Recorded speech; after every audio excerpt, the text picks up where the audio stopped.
Help me hit 7,000 subscribers. Support the video with a like and share your thoughts in the comments. I read everyone. Thank you.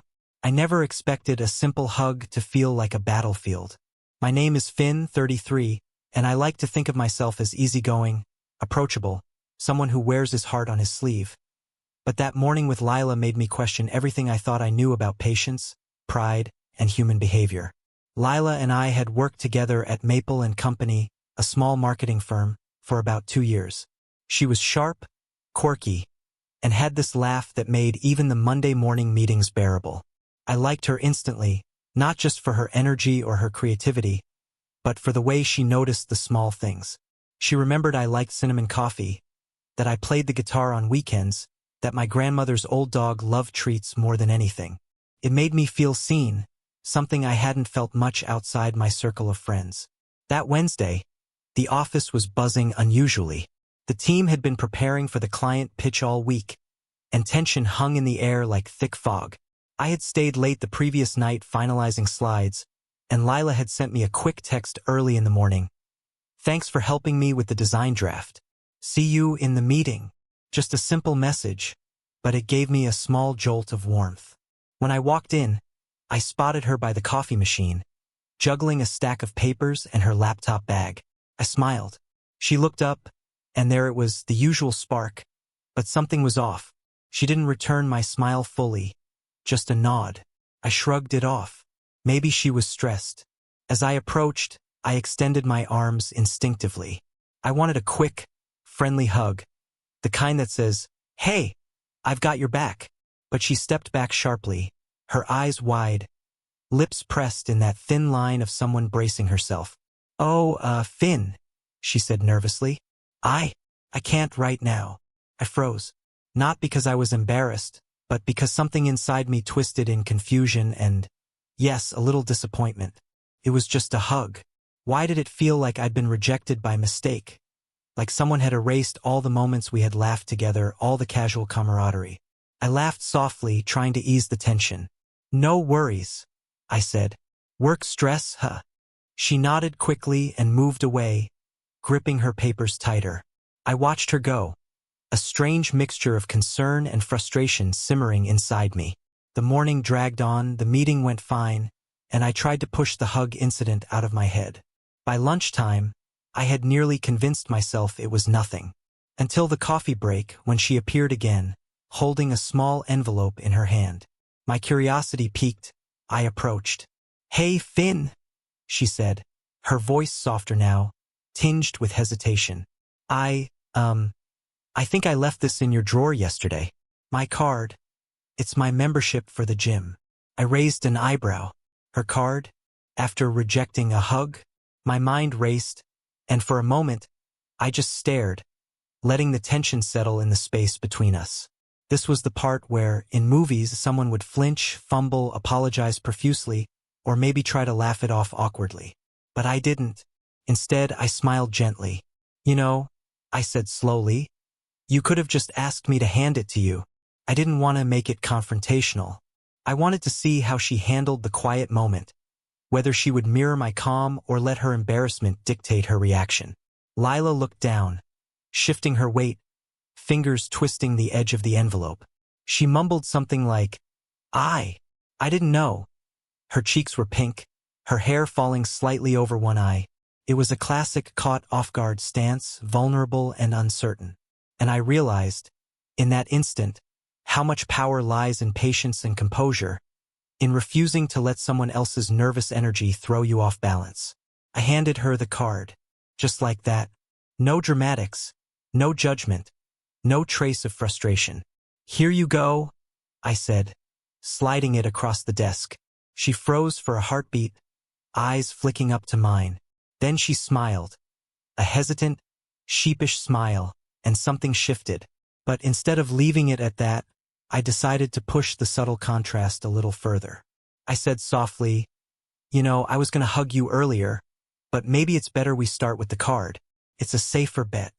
Her laugh, quiet and nervous at first, then louder as it settled, filled the room. It was a small, victory kind of laugh, one that felt like a key unlocking a door that had been slightly ajar but stubbornly closed. And for some reason, I realized how important it was to let moments breathe, to let people come to you rather than forcing gestures of connection.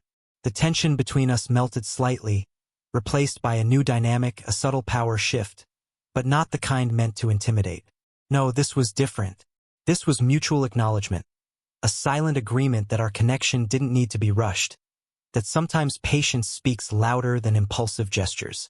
And yet, just when I thought the moment had passed, I noticed her glance lingering on me, a faint sparkle in her eyes that hadn't been there before. Something had shifted, something subtle but unmistakable, and I could feel the anticipation of what was about to happen next. The unpredictable, human moment that keeps life interesting. The day went on, but my mind kept drifting back to Lila. I told myself to focus on work, but the memory of that small, hesitant smile haunted me in the best possible way. By mid-afternoon, I had nearly forgotten about the envelope itself, but the curiosity lingered. What was going on in her mind? Why reject a hug and then come back? And more importantly, what did she expect my reaction to be? Later, when most of the office had gone quiet, I noticed her walking toward the elevator. I was about to return to my desk when she stopped abruptly and glanced at me. "Finn," she began, hesitating. "I just wanted to say, thanks for being calm about this." I tilted my head, giving her a patient, neutral look. "Of course," I said simply. "No drama necessary, right?" Her eyes widened, and I could see her internal debate unfolding. Do I apologize? Do I explain? Or do I just take the card and leave? Instead, she did something that made my chest tighten with anticipation. She lingered. "I guess I overreacted earlier," she admitted softly, twisting the envelope in her hands. "I didn't mean to reject your hug like that. I've been stressed, and it was a bad moment." I smiled faintly, letting the silence stretch for just a beat longer. Not too long, but enough for her to feel the weight of her words. "Stress happens," I said. "We all have those moments. But it's nice to see honesty, too." Something in her expression shifted. Relief? Embarrassment? Maybe a little both. She opened her mouth, paused, and then said, "I didn't expect you to just take it so calmly. Most people would have reacted differently." That's when I decided to apply what I'd learned from years of navigating human reactions. Subtlety beats confrontation every time. "Reaction," I said softly, "is a choice. Sometimes it's better to stay steady, let the situation reveal itself. That way, nobody loses face, and maybe even the moment becomes easier to handle." Her lips parted slightly, and for a second, I saw that flicker of admiration, something unspoken passing between us. She handed me the card with a tentative smile. I took it, glanced down at it, then looked back up, letting my gaze hold hers just long enough to make the point without saying a word. Calmness has power. "Thanks," she whispered, almost shyly. I nodded, a small smirk playing at the corner of my mouth. "Any time, Lila." And then it happened. She paused, took a careful breath, and before I could anticipate, she leaned slightly forward, like she was about to hug me again, but then stopped midway, hesitation still written across her face. I guess the hug can wait," she murmured. That pause, that tiny shift in posture, told me everything I needed to know. Her respect for boundaries, her acknowledgement of my composure, her recognition of the unexpected patience I'd shown. She wasn't embarrassed. She was intrigued. That tiny spark of curiosity in her eyes told me she hadn't expected me to handle it this way, and that surprise gave me leverage in the most understated way possible.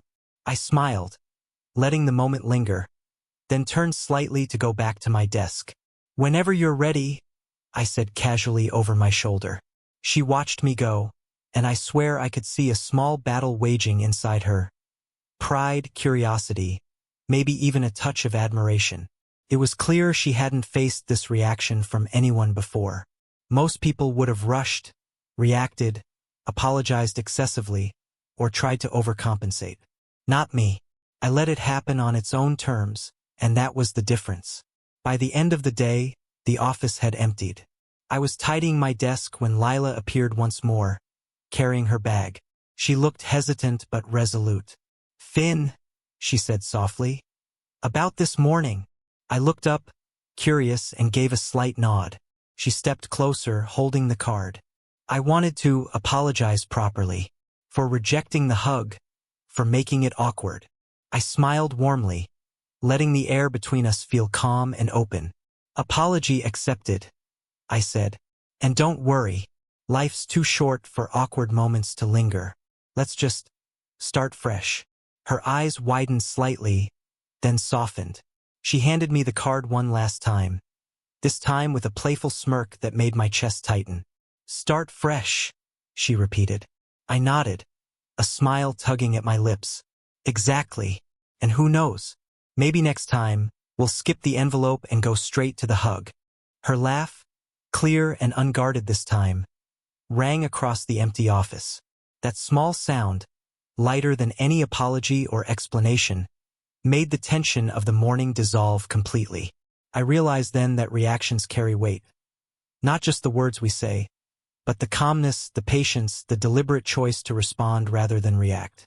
As she walked toward the elevator, I leaned back in my chair, smiling to myself. That small encounter had been a lesson in subtlety, patience, and the quiet power of composure. Lila might have rejected my hug, but in the end, it was the way I handled it that left the real impression.